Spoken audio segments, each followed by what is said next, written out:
If you grew up in a small American town, you probably know what I'm talking about. Every town has that one place, a place nobody likes to mention after dark. For us, it wasn't an abandoned hospital. It wasn't an old cemetery. It was a forgotten military neighborhood, hidden deep inside the forests of northern Pennsylvania. Most people avoided it without asking questions. As kids, we thought the adults were just trying to scare us. Looking back now, I wish they had scared us even more. This happened in the spring of 2013, during my senior year of high school. I'm 29 now, and I've only told this story to a handful of people. Not because I'm afraid nobody will believe me, but because I still can't explain what happened that night. I'm going to leave out everyone's real names and the exact location. Some places deserve to stay forgotten.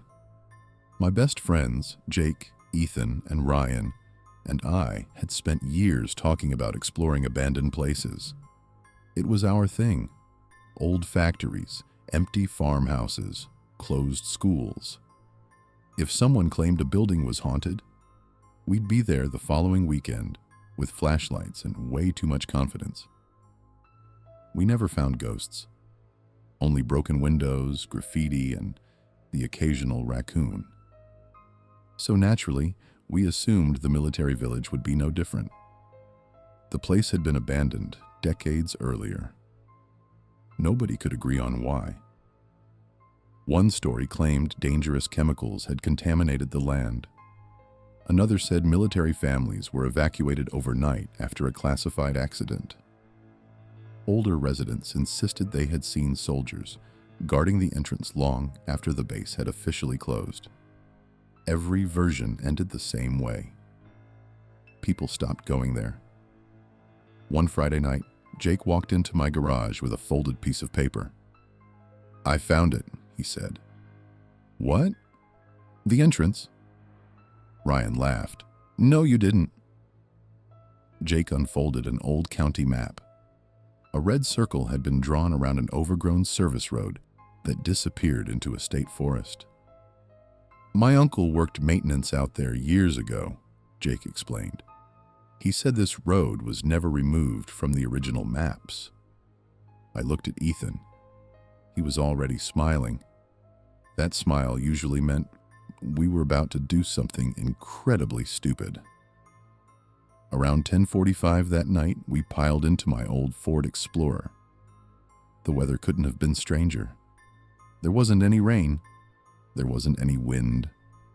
The air felt heavy, almost like the forest was waiting for a storm that never arrived. Nobody talked much during the drive.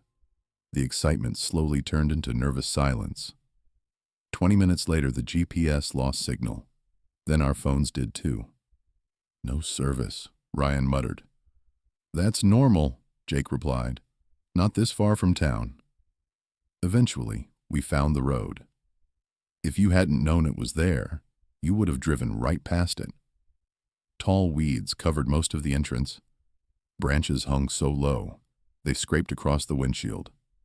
An old rusted sign leaned sideways against a tree.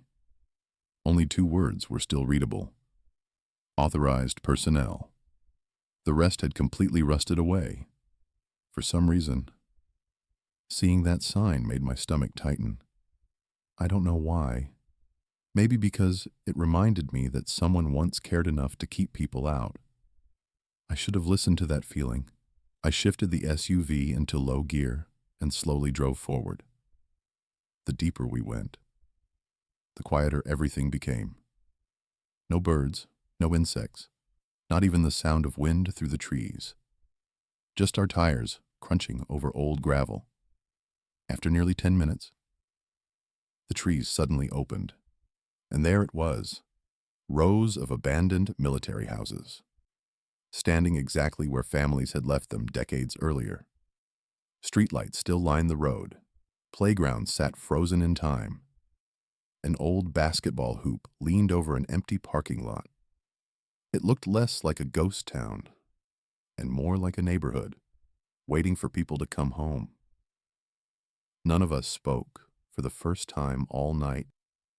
Nobody was pretending to be brave. Then Ethan quietly whispered, "Guys, do you see that?"